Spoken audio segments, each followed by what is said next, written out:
আমাদের আজকে আদালতে যে আদেশটি দিয়েছেন, আমাদের মামলাটি উনি খারিজ করে দিয়েছেন সত্য, কিন্তু তার সাথে সাথে অনেকগুলো অবজারভেশন দিয়েছেন।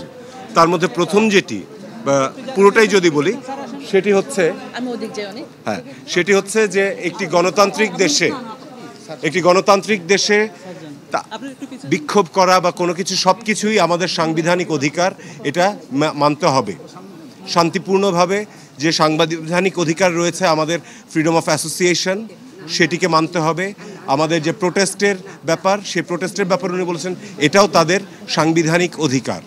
এবং পুলিশকে তিনি কিছু ডাইরেকশন দিয়েছেন যে কোনো শান্তিপূর্ণ মিছিলে বা কোনো শান্তিপূর্ণ আন্দোলনে বা কোনো শান্তিপূর্ণ প্রোটেস্টে, সমাবেশে পুলিশ তাদের যে রুল রয়েছে সেই রুল ফলো করবে।